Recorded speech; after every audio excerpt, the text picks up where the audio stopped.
Assalamualaikum warahmatullahi wabarakatuh. Sebelumnya kami mengucapkan terima kasih kepada Ibu Tanita Liasna selaku dosen pengampu pada mata kuliah Bahasa Indonesia. Perkenalkan, saya Fadil Al-Muhajir. Saya Rivaldo Prahida. Pada kesempatan kali ini kami akan menjelaskan tentang perkembangan bahasa Indonesia di era digital. Bagaimana sih perkembangan bahasa Indonesia di era digital?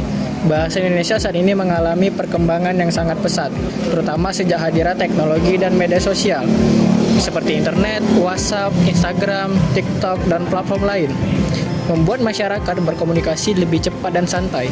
Akibatnya muncul banyak kosakata baru seperti bahasa gaul serta singkatan yang unik. Globalisasi dan teknologi memiliki pengaruh besar terhadap bahasa Indonesia. Banyak kata-kata dari bahasa asing, terutama bahasa Inggris, yang kini sering kita dengar dan gunakan. Namun, ada juga tantangan yang muncul. Banyak orang, terutama generasi muda, sering mencampurkan bahasa Indonesia dengan bahasa Inggris dalam percakapan sehari-hari.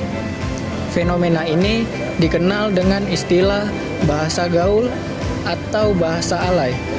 Meskipun terdengar keren, hal ini mengancam kemurnian bahasa Indonesia yang baik dan benar. Contoh kata dari fenomena ini yaitu kata mager, yang berarti malas gerak, atau kata baper, yang artinya bawa perasaan. Ada juga campuran bahasa asing seperti aku lagi meeting atau deadline kita besok. Semua ini menunjukkan bahwa bahasa Indonesia hidup dan terus beradaptasi dengan perkembangan zaman. Selanjutnya kita akan beralih ke dampak positif dan negatif. Dalam fenomena ini memiliki dampak positif dan negatif. Di sini saya akan menjelaskan dampak positifnya. Bahasa Indonesia menjadi lebih dinamis dan kreatif sehingga mudah dipahami oleh generasi muda. Komunikasi di media sosial juga singkat dan efisien.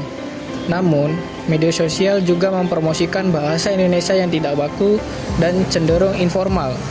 Banyak orang menulis dengan tata bahasa yang tidak sesuai aturan, dan ini bisa berdampak buruk pada kemampuan menulis yang formal dan akademis. Oke, di sini saya akan menjelaskan dampak negatif dari perkembangan bahasa Indonesia di era digital. Dampak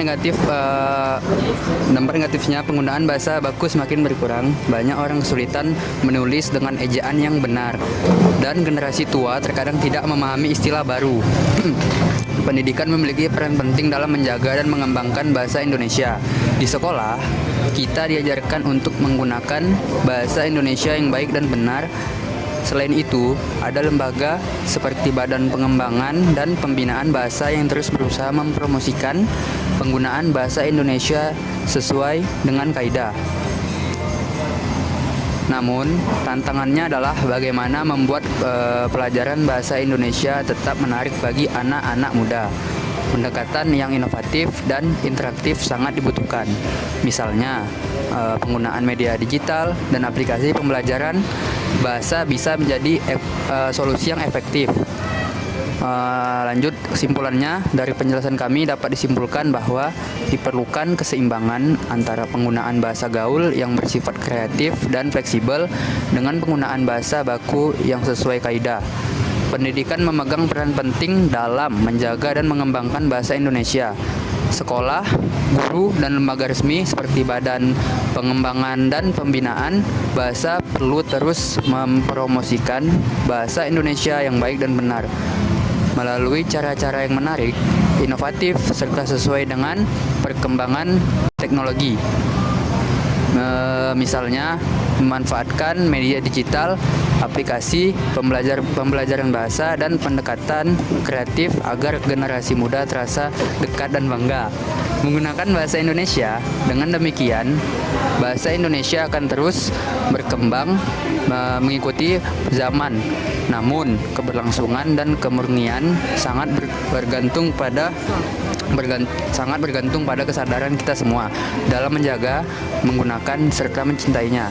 Jika keseimbangan antara kreativitas bahasa dan kaidah formal dapat dipertahankan, maka bahasa Indonesia bukan hanya tetap relevan di era globalisasi, tetapi juga semakin kokoh sebagai jati diri dan pemersatu bangsa.